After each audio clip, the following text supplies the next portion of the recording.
Welcome back to the channel, guys. New me, new year. Welcome back to BlastBoxx TV. I'm reviewing WrestleKingdom13, my views and thoughts on it after listeners in the video.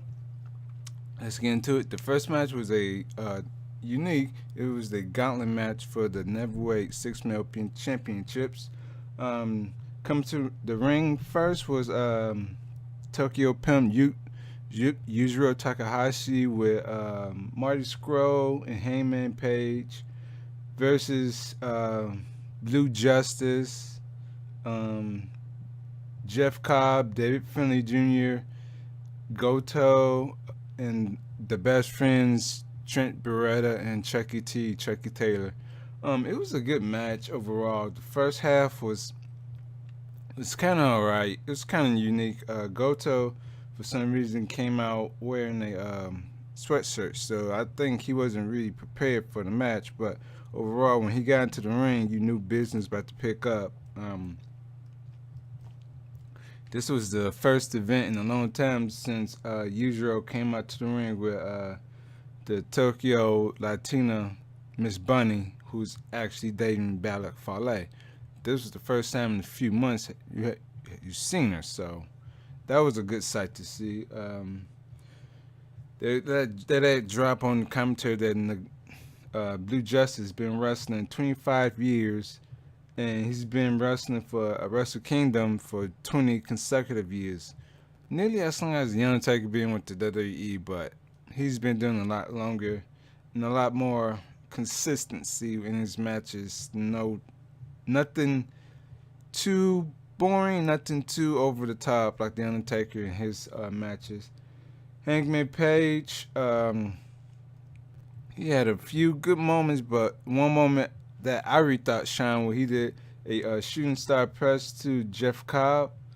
Didn't see that coming, but then again, those two men, they can pull off some good high-risk moves if it comes to it, but otherwise, they're good technical wrestlers in the ring. There was a moment in the match where the Elite were eliminated because I guess Marty Scurll and Hangman Page got into an argument, and they got rolled up and eliminated by David Finlay Jr., which that kind of dampened the mood. But seeing how the Elite were leaving New Japan and everything, it was fitting, and it was just them doing their thing. After they were eliminated, Kid Elite Squad came out with Suzuki, Blue Justice, and Suzuki. They just exchanged a whole bunch of open hand slaps, chops, and everything. And man, that ricocheted through the whole dome, the whole Tokyo Dome. And they was just going at it, man. I enjoyed it. Two highly veteran men with many championships and many battles just going at it in this match. It was good, but Kid Elite Squad, they got eliminated when David Finlay just did some crazy stuff to him. But no, not a Kid Elite Squad. It was gone. Cobb, Finlay, and Blue Justice, they were eliminated by I think Lance Hoyt or Davey Boy Smith Jr. With a sit-out powerbomb.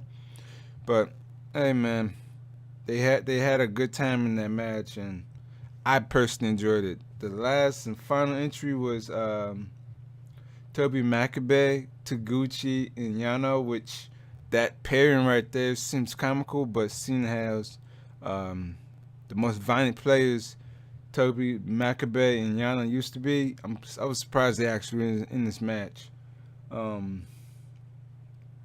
Just playing crazy. They pretty much got jumped on their way to the ring, but that's expected in this kind of match. Don Callis was running away from Suzuki like usual. It was just playing crazy. They got kind of mixed up in furious around the ring, but stuff like that was going on. They also made mention on commentary that Suzuki had more matches in the Tokyo Dome than any other wrestler in the Tokyo Dome history, which is also a great accomplishment, seeing as how many promotions use Tokyo Dome, like New Japan, of course. I think Dragon Gate, All Japan. I think Pro Wrestling Noah, 01, I think, and a few others that I have not mentioned. But yes, that dome has been used for many events. But so that's really surprising to hear. Um, there was a few good spots. The spot that I really loved the most in the match was Toby Makabe. He broke a attempted clothesline by Killer Elite Squad, only to have like Taguchi distract the referee and Yano like low blow both Killer Elite Squad members, only to get the win from the match, which left out Suzuki from the pinfall. So when you watch New Year's Dash, they come back, they be really mad. But I go into that in another video, so be ready for that one. The next match, which I really personally enjoyed, and I took about 20 notes or so. So yeah, it's a whole different ballpark from that first match. This was the first match on the main card. The Neverweight Open Championship between Kota Ibushi and Will Ospreay. I can say that match, I think that should have been the main event. We had, as crazy it was being, man, that should have been the main event. If you follow Will Ospreay or his girlfriend on Instagram, Bree Beasley, they took pictures before the event with fellow wrestler Viper, and it was pretty interesting to see the dome empty in the daytime and stuff like that. Well, with the lights on and everything, because when the event was on, it was dark. Kota Ibushi, he had a interesting, very interesting entrance. If you remember, I know pretty much a lot of people watch WWE or used to. Kota Ibushi made an entrance coming through the ramp, and he had a big smile on his face because I think he really enjoyed the entrance too. But hey, man, when they got in the match, man, I can tell you now, when the first 5 minutes of that bell ringing, they was going for their finishers, and that was crazy, man. But hey, they had a good match, and those finishers, very sick. Bushi went for the golden dive, but he missed it because Will countered it and just kicked him in the stomach, which, man, it's sounding brutal when you hear it over and over. But that match, yeah, I have to say that.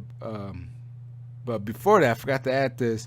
Will used to look up to Kota Ibushi, so having him wrestle his idol or his hero was another good reason why this match was good. Will connected with a front flip, and he turned into like a spinning kick, whatever, to connect to Ibushi, which was kind of good looking, but at the same time, you knew he can do better. He went for another kick, but Kota Ibushi, he kind of blocked it and gave him a hard slap, making Will collapse in the mat, just like when he had those broken ribs. Man, I kind of fell for him right there, because when if you have broken ribs, it's kind of hard to breathe, and he was recovering for that. But yeah, he went down in the heap.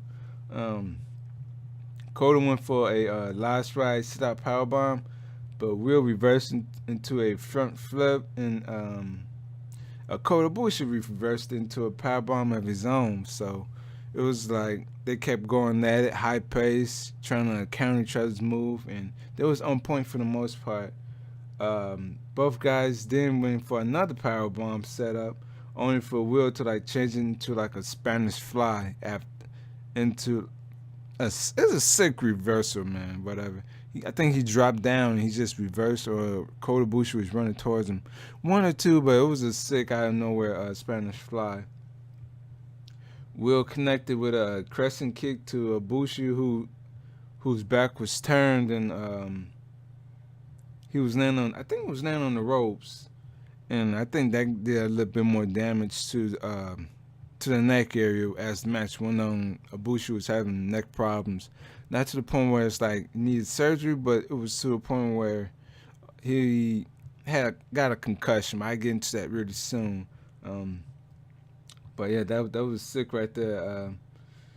Kota Ibushi, when Will went for the Stormbreaker, Kota reversed it into a Hurricanrana pin, and Will kicked out of that. Kota Ibushi went for a non-dart move, but Will reversed that into a German suplex. So these guys had counters over counters over counters for each other, which I kind of like because it shows they study each other instead of just going to the match and just doing whatever and not showing that you actually put in time to study your opponent. Kota Ibushi, he landed a hard knee to the back of Will's head, doing some kind of setup move, whatever, and Will, I think he went down a few times, and with his neck injury, it was kind of brutal a little bit, but at the same time, you knew he wouldn't just say, I give up or throw in the towel. He was going to continue on with this match, but I really enjoyed that, and they kept going on for it. They was both hanging up. Kota Ibushi was hanging upside down, I think from a tree or wall, or Will reverse something, and I think it was about at least a minute, maybe two, where both guys were just exchanging slap to the face, and Ibushi was doing it just more violently, even though he was hanging upside down, which I found funny because Ibushi's just sitting there, just not sitting there, but hanging, just slapping like there's nothing wrong with him hanging upside down while Will sitting on his ass, Indian style, just slapping him. But yeah, man, that was funny. What was it? I think Will, he somehow got tangled up on the top rope or whatever, and Ibushi managed to land like a double knee stomp or whatever onto him on the top rope, which looked kind of brutal, but hey man, when you get in a ring like that, you gotta go all out, or otherwise you're not gonna outclass everybody else on the card. Ibushi attempted a deadlift German suplex, but Will managed to land on his feet, similar to when they had that tag team match. Ibushi went for the same German, or I think a suplex or something. Will landed on his feet. Ibushi didn't realize Will was on his feet. Will just, I think, landed a few kicks on him. He went for the Stormbreaker again, but that started another series of reversals, and the guys were just reversing each other's moves over and over and over. I do know there was a point, this is where Ibushi got this concussion where Will connected with a back hard elbow to the back of Ibushi's head, and you can tell Ibushi, he was kind of out of it by that point. And so Will just went for his, well, you can tell he was carrying the match at this point. He went for the Stormbreaker. He got the pin, and Ibushi, I think they took him to the back, did some X-rays and stuff, and found out he just had a concussion. But he was done for the rest of the night. He didn't accompany nobody to the ring or anything. But I think that was a solid match. Could have went on a little bit longer, but again, shortened some of it. But I like the match between those two guys, because both of them have high flyers, and you would think they get injured from doing all the stuff they're doing, but most of the times they don't, which is a good thing. I highly recommend watching the match again whenever you can. The next match on the card was for the Junior Tag Team Championships between the champions Karl Maru and Desperado, Roppongi 3K, Yo Show, and L.I.J. with Bushi and Shingo. And this match, it was good. You knew Shingo was the what was it? He was the main muscle, the main factor in the match because all the other guys they were small and light, so they can move around. But Shingo used to be like a heavyweight, but slimmed down to a juniors due to Hiromu's injury.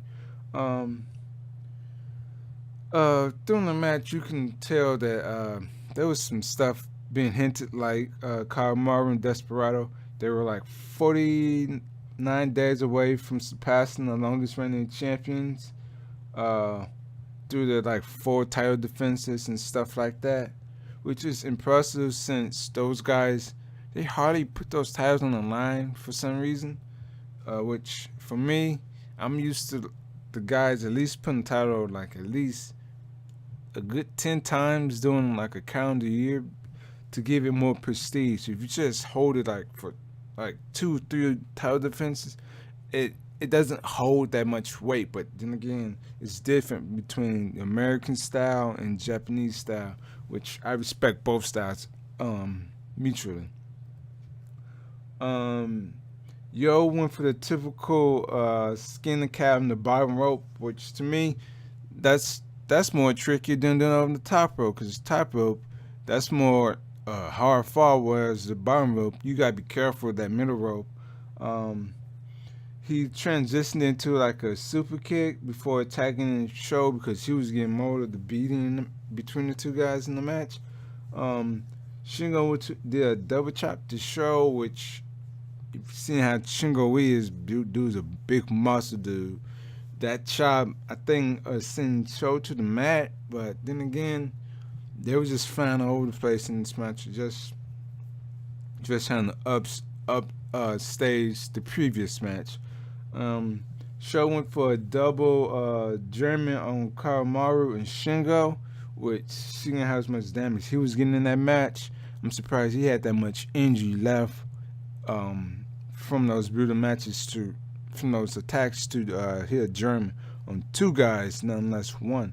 3K went for their finisher while Shingo on Shingo while Suzuki Gun and Bushi were on the outside, but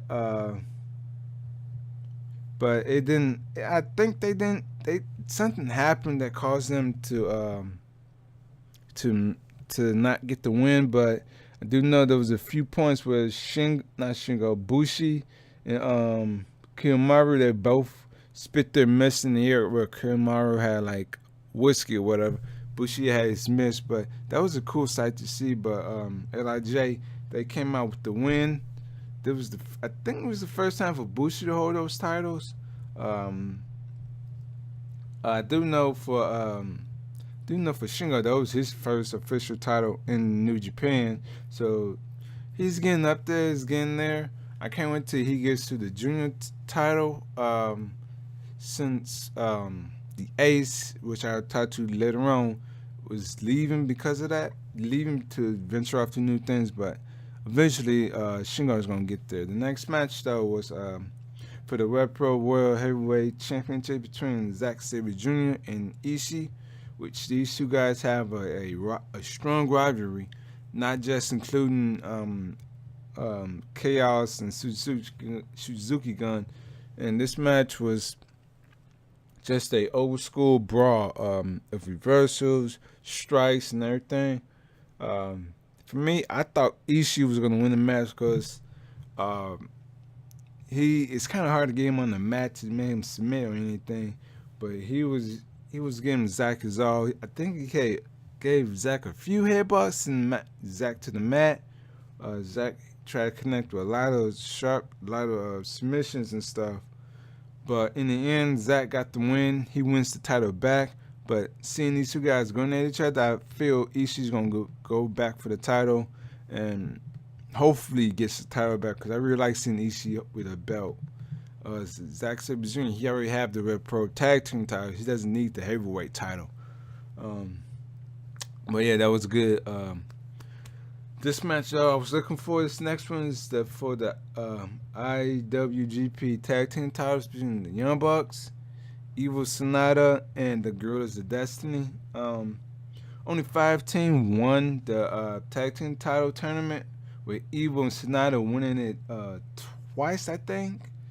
and they had like they teamed about like 97 times in 2009, 2018, which I'm not surprised because they mostly do tag team together, but that doesn't count. That's only like that shows the scope of how many tag team matches they have compared to just the matches you see on the streaming services and stuff like that. Because 97 times compared to how often you see them tour, that's very high numbers.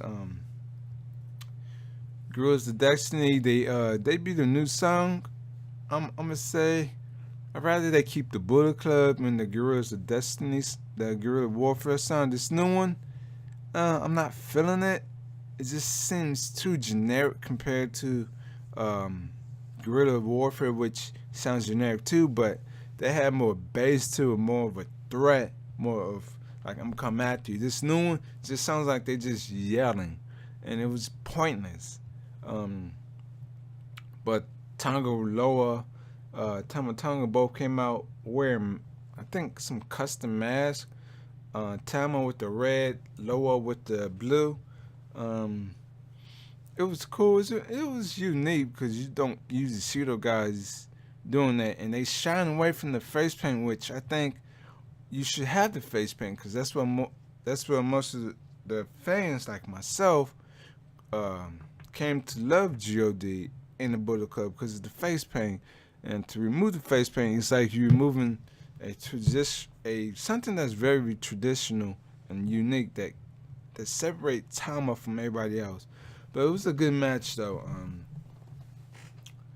Um, During the match though, however, Tama Tonga he's going by the good guy now, so he's trying to not do anything evil or pretty much illegal like he used to, like he did in the G1 where he normally just got disqualified in those matches just to cause havoc. Um, he was offering his hand to Lij, the Bucks, the referee. I think there was a spot where he was doing that to Evil, and Evil just hip tossed him out of the ring, uh, even make himself legal in the match because he tagged him and they touched hands and stuff like that. But yeah, that was kind of funny right there because it was like you setting yourself up for something, Tama, but he did it anyway. More props to him, but I wouldn't have done that. I would just stayed in the match. Evil takes Mac Jackson into like on the rampway, and he just proceeds to run down the ramp to connect with a clothesline to Mac, whose back was quote unquote hurt, even though he had a good year to recover from last year's Wrestle Kingdom and all that stuff. So I'm not sure he's trying to play that storyline to the T, or he just doesn't know how to actually do like kayfabe more like, because his stuff is more spot monkey stuff. God in 2018 had like a record of 24-6, which is a hell of a good record for any team. But showing that record, they only teamed 30 times together. That's not counting the 6-man titles that they hold with Ishimura. But I think since they're brothers, I'm gonna give them a slide. Whereas even Sonata, they're not brothers, but they team a lot more, and sometimes their moves can be repetitive, and you know they're coming. But I'm gonna give them that. I'm just giving them one more year to like change up a little things, because I know when they get in the ring, they're gonna do certain spots, and you need to up your game and not do the certain things over and over and over. Don't be like WWE and their stuff. Venture out, do more things in the ring like God and everybody else do. God went for like a stereo body splash until the Bucks broke it up, causing Thomas to fall, and Matt tagged himself into the ring. Even though you know they're not going to win the match because of the stuff going on. The Bucks are the second team after the Tokyo Pimp and Tetsuya Naito to hold the junior tag titles, and the um, the big titles since No Limit, and that's like a high praise right there. Because those two guys, despite where they are in New Japan, they had like a big reputation as being No Limit. And if you used to watch them in TNA or on the excursion and everything, you knew there was a big deal. Despite both guys having different career paths right now. Um, Tamatonga went for a punch, but Tamatonga stopped him as Matt Jackson, uh, um, as Matt had Evil in a sharpshooter, and both Tongans pushed the ropes to help Evil instead of attacking Matt Jackson, which they're trying to be the good guys now, which I was actually laughing because you already know something's up between the Girls of Destiny and whatever plans they have going on. Snyder went for the Cold Skull until Nick broke it up and connected with a blockbuster, which was an innovative and unique because they leaves you open because the Cold Skull is pretty much a standing dragon sleeper. So if you're not watching where you're at, you will have people like connect with like certain moves to you, leaving you vulnerable. They went for a Tower of Doom, and that knocked out Matt, leaving Sonata exposed on the mat. Nick connected with a 450 splash before rolling out of the ring, which that was a unique spot. And there was this flying everywhere. You knew the Bucks and their reputation, so you knew the two ground pound teams and the high flyers. They would make a good combo match, but you never knew it would be this good. Fale tried to go for a grenade to Matt, but Nick countered it, and both brothers kicked Gato instead of Fale, which I thought was funny because Jado, sorry. I can't stand Jado. Gato I can understand, but Jado I don't. But that was funny too. Bucks go for the Any Taker, but Tama did the gun stun to Nick while Sonata reversed Matt into the Cold Skull. And I think that's where Sonata and Evil won the titles back, which I think was kind of a bummer for GOD to lose titles. Yeah, because I like them, but at the same time, both guys they needed like a longer reign compared to Sonata and Evil, because those two I think pretty much like the only tag team they have in New Japan that can hold the titles, because everybody else is just doing other things. But I want to see God win it and have like for a calendar year or something. Give them a longer run than what they had. But I digress and go to the next one. Was the IWGP United States Championship between Cody Rhodes and Juice Robinson. It was, let me say, between this one and the Naito match, I had no interest in these two matches. It was kind of bland.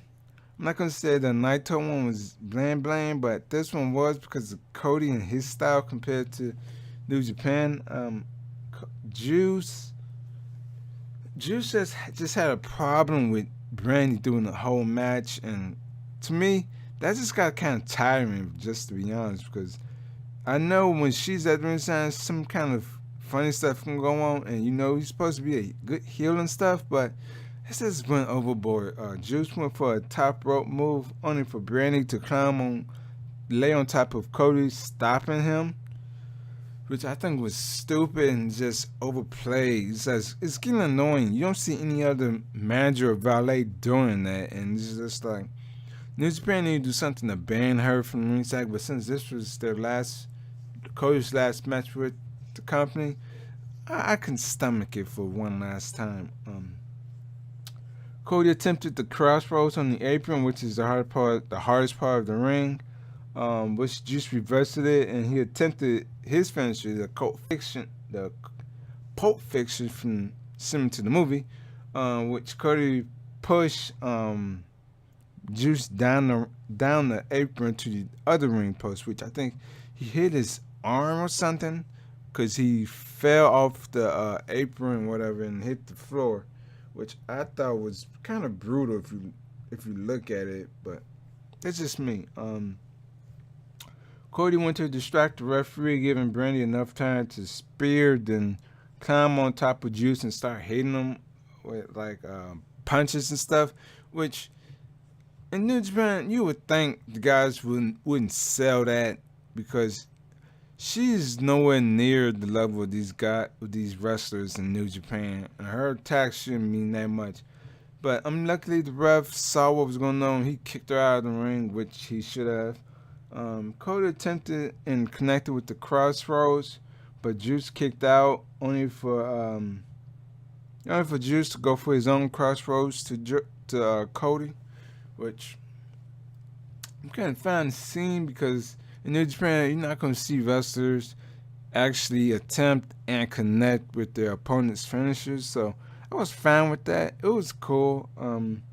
Cody connected with the disaster kick, the springboard, I think heel kick, followed by his own Pulp Fiction to Juice, which at this point I was thinking was kind of getting overplayed. It sounded like the ref counted 3 on the during that match, but actually it was just 2 because the referees, no matter what company you are, if you're listening or if you're not listening, not paying attention and you're listening, ref jumps onto the mat, which you can sometimes mistake that for like a pin, but it wasn't. Then again, it was just there. Cody then proceeds to use his weight belt, whatever, and it was getting kind of honky. It's kind of boring. Kind of getting to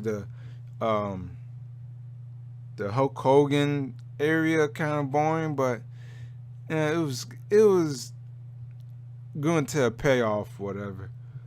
Juice connected, however, later on, Juice connected with like 2 Pulp Fiction, winning the match. I think he spent like 3 to 5 seconds thinking about the win he had over Cody, and he went on to win the title. And I'm very happy for him because 1, that gets rid of Cody, and 2, that puts the title back on Juice, who rightly deserved to wear that title. But yeah, that was a good match. It was very interesting, but I won't rank that high anywhere. It was just okay. But the next match was the Junior Heavyweight Championship between Bone Soldier Taichi Ishimori and Kushida, the ace of the junior weights. Excuse me. It was an interesting match. Both guys never went head to head against each other, except for I think the Super Juniors and like a few tag team matches. Kushida, I guess his entrance, it was very interesting. I think that was his son. I'm not sure. But he had a little kid on the entranceway, dressed up as him, and Taguchi was playing Doc Brown again. And you see smoke go up, then all of a sudden Kushida shows up, and that was cool. Consider like all the other entrances during the event wasn't interesting that much compared to his, which was memorable, which you want that to happen. But yeah, that was a good match. It was going back and forth. Going into the match, however, Kushida was stating that was his last New Japan match because he did everything there was to do in New Japan. From winning the junior heavyweight title so many times, and he was part of so many tag teams, like the time spent winning the tag team titles. So he went to go off do other things. There was an interesting note that many commentators, many people picked up leading up to the event. Kushida, he actually pitched to Jito, whatever, that he wanted to actually turn heel and join the BCOGs, which he was denied to only for Jay White, and Jito to go to Bullet Club, which I'm more interested in see what Kushida could do compared to Jay White, because Jay White, to me, like I've been telling other people, he's just like a wet bag. He's not very interesting, but it's good to have him there. He's a loyal guy. It's good to have him there. But Taiji Ishimori, he won the match with the Bloody Cross. It looked sick as hell, but it was a good reign for the champion who was actually put the title onto, because Hiromu Takahashi, time by him, he got injured because of his neck. So they put the title on Kushida, only for Kushida to lose it, which I think you need a better build up, or at least have Kushida hold the title to after New Year's, after WrestleKingdom, only to have it for like New Year's Dash or the last event in January for him to lose the title. Don't let him lose at the Wrestle Kingdom. That just seems like an insult. But more props to Kushida. Best wishes to whatever he's doing. I'm not going to follow him as customary as I do. But the next match, it's like I think 3 matches in a row I didn't take that many notes on, because I didn't find anything interesting in the matches. It was just there. It wasn't like, oh, I remember this spot, I remember that. It was just there.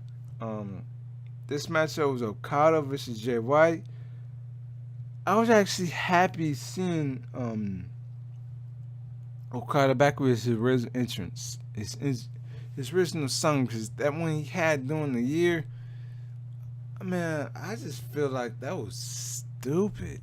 You could have at least done something else with the music, but I was happy they took him out of the title picture. Let him relax. Let him just do other matches.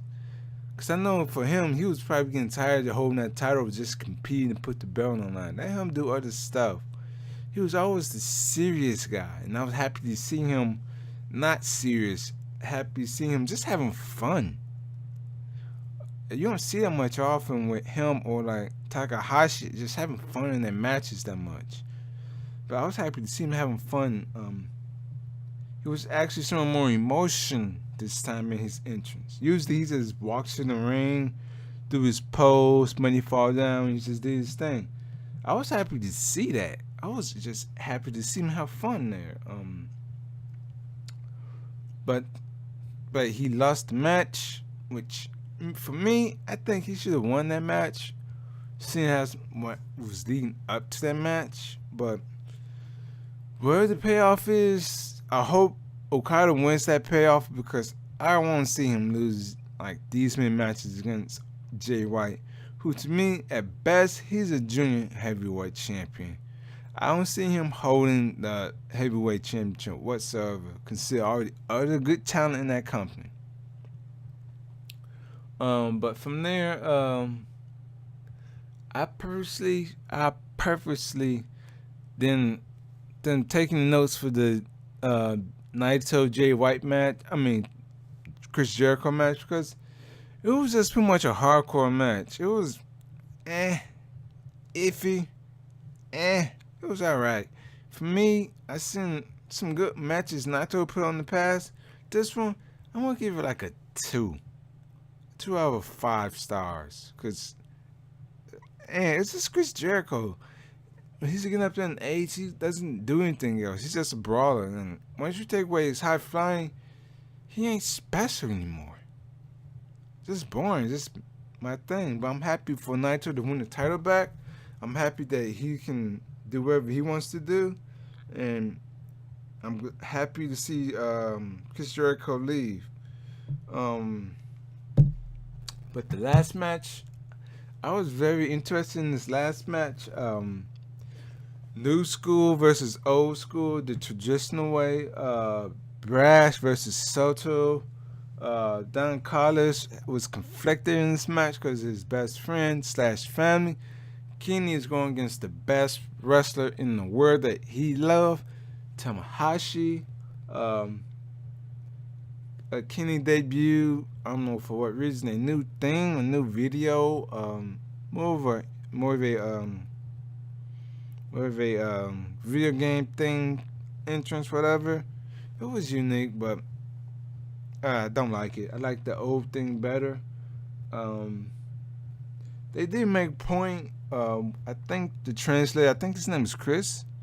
He made point that to talk about how Tanahashi's jacket that he wears to the ring, it was purposely cut, had like a little cut around his stomach area where the IWGP title is supposed to be, because he was the champion during the dark days of New Japan. He was the one who was leading the charge to bring it back. So for him to do that, you know what? I respect him more for doing that, other than just having a traditional jacket. Oh, I just gotta cut that just to have it. The fact that he had a cut there purposely for that title means that title means more to him than anybody on the roster, and I like that. I like a champion whether current or past, that does something like that, because he actually cares for New Japan. Whereas some of the guys, I think they just got their own little motives. There's a few highlights in the match. Tanahashi goes for a few flying moves, only for Kenny to reverse it and attempt it like a one-wing angel.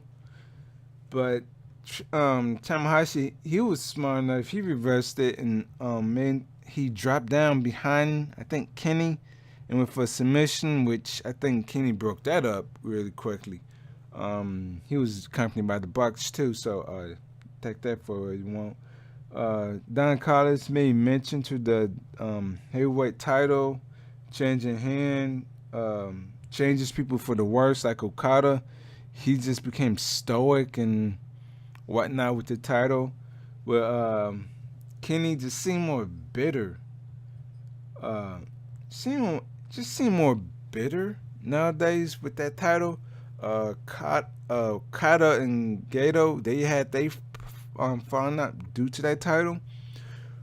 But the only one that seemed immune to all of that stuff was Tanahashi. So pretty much that title was like made for him exactly, because he was never too cocky, never too brash. He was just himself. I like to see that. While in the submission hold though, Tanahashi, I think, put Kenny in some kind of figure four, and he was standing up, and Kenny and Tanahashi started slapping each other in the face. Which, man, if you hear that back, it was just echoing through the thumbs and slap, slap, slap, slap, slap. And most wrestlers, they want to hear like the fans, the slaps and stuff. But since the Turkey Dome is so big, you don't hear that stuff. It gets trapped in the ceiling.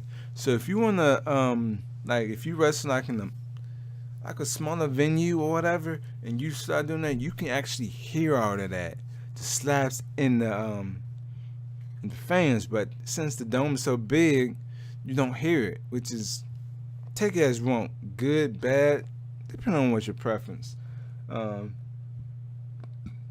Kenny did go for like a Muda elbow, poking fun at the tradition of New Japan, because Muda, I think he wasn't fully a New Japan guy. He was more of a I think it was All Japan. And I think Noah, and I know he has Wrestle One as his own promotion. So yeah, Kenny was just taking subtle jabs at New Japan, but it is what it is. I just like seeing Muda getting his shine, and considering most of his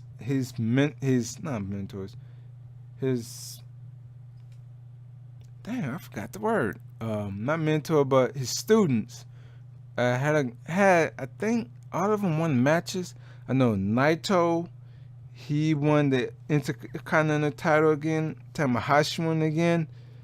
And Sonata, he won some titles. So yeah, so Muda, he doesn't get much credit as he should for like mentoring greatness from those guys, and I really applaud Moore because he's one of my favorites, and he was one reason why I watched in WCW, despite WCW when they falling out. The announcers bring up the fact that Tanahashi brought New Japan out of the Dark Ages, while Don Callis praised annoyingly about Kenny Omega and all the stuff he was doing, which, if you look back on it, Kenny really didn't do anything for New Japan. I can proudly say that it was pretty much AJ Styles that was one that helped usher like more eyes on New Japan and stuff like that. Because before the Elite, it was pretty much AJ Styles and not Bullet Club, the Bucks. And when you saw AJ, you knew the Bucks wasn't that far behind, whether it was in PWG, New Japan, Ring of Honor, in my friend's promotion, Family Wrestling Entertainment, FWE, where the Bucks and AJ was holding, they were the final champions for that company before that company went under. But yeah, before the Elite, it was AJ and the Bucks, which I like that team a lot better. Because there was Bullet Club, they wasn't for Elite or themselves. What was it? What was it? In the match, Kenny in the match, Kenny was going for Tanahashi's back heavily, just kicking it, targeting it with moves, attacks, and stuff like that, strikes, stuff like that. And yeah, I can see it was wearing him down, but at the same time, Tanahashi, I don't think he was selling it that well. Could have done better. Oh, sorry about that. What was it? Don Callis and Kevin Kelly, both guys who used to work for WWE in their respective times. They was bringing up how the fact that when both guys was in the WWE, they think of Shawn Michaels and Bret Hart rivalry when Kenny Omega and Tanahashi had their match, which I think that's one of the highest compliments you can actually give, because that's a legendary rivalry right there. And that's actually, I think that's one reason why the Monday Night Wars was so good too. But that's high praise right there. What was it? Kenny Omega, he dumped Tanahashi on the announce table, just a hard scoop, and I think he dumped on Maccabee. I'm not sure if that's the wrestler I was thinking of, but he dumped him over there. Then he went for the Terminator dive, all that stuff. But Tanahashi, he scouted it. He ran back in the ring as soon as Kenny went to the ropes, and he drop kicked Kenny in the face, which Kenny sold that pretty good, pretty well, man, for real. Then Kenny went for the dive again, and he splat on the ramp because he didn't actually connect on Tanahashi, and his left foot hit Tanahashi in the face. So both men, realistically, I'm gonna say that was outside for like 30 seconds, up to a minute, but the referee didn't count it because he saw the severity of the move, the area of whatever the spot was, and he got him a little leniency right there. But that looked brutal for me, man, for real. As the match went on, though, Kenny started ramping up, went for like 2 Snapdragons, then like a standing V trigger and a few more V triggers in the match. Tanahashi capitalizes like let's see. Tanahashi capitalized when Kenny was on the top rope. He turned Kenny around. Kenny was facing away. Tanahashi went for the dragon screw, which, man, that looks brutal. And for somebody that had bad knees and ankles, I can tell you, man, that just looks painful as hell. And you can tell that was affecting Kenny throughout the match. After that, man, the series moves going on. Tanahashi rolls out of the way, causing Kenny to miss the V trigger in the corner because he was trying to kick him in the corner. Tanahashi crashed through the table after Kenny rolled off the table because Tanahashi went for the high five flow to the table. that look brutal and consider how small those tables are. That shit hurts. Kenny went to sell for One Wing Angel, but Tamahashi managed to spin around um, and went for a Hell Corona, barely sending Kenny's head into the mat. But Tanahashi picked up Kenny again, went for the Sling Blade again. This time he connected it, and Tanahashi went for the I-5 flow, and he won the championship for the 8th time. I think that's the record. He won it 8 times, held it 8 times now.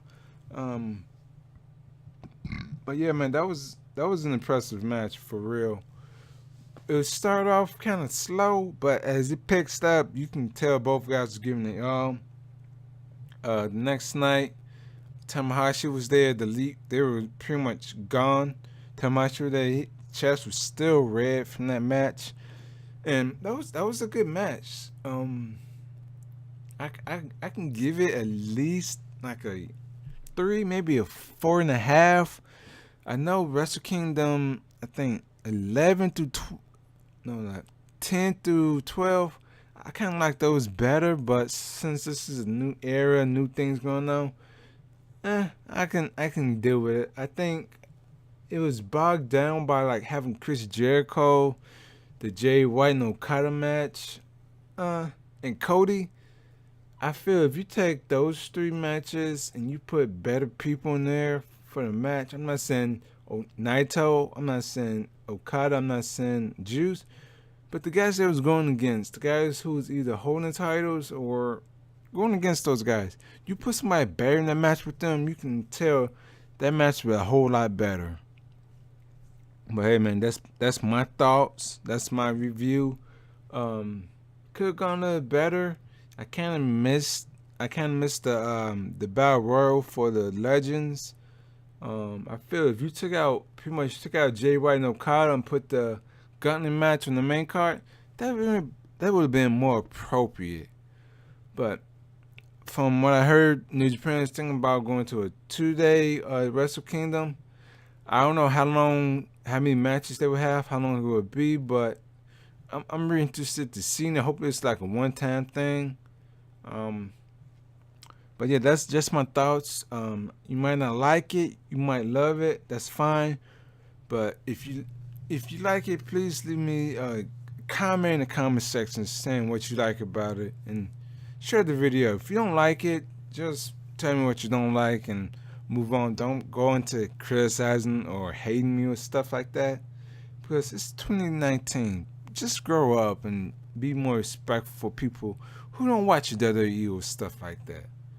But this is my first review of the revamp show. The next one I'm going to be releasing on this coming Friday in February. I'm going to do New Year's Bash and how I feel about that. Then after that, I'm going to do a separate one for like TNA Homecoming. Ring of Honor, I think, two. I think Best in the World. I think that was the event. Or the Elite had the last show, or the most recent show where they had a visa issue with New Japan. But those are just my thoughts, man. If you like it, you know what I said. Share it, comment, follow me, all that good stuff. But if you don't like it, be civil, be more engaged in the conversations, and just be nice. But yeah, that's it for my review, my thoughts and everything. This is BlastBoxx TV. I got all my links in the description.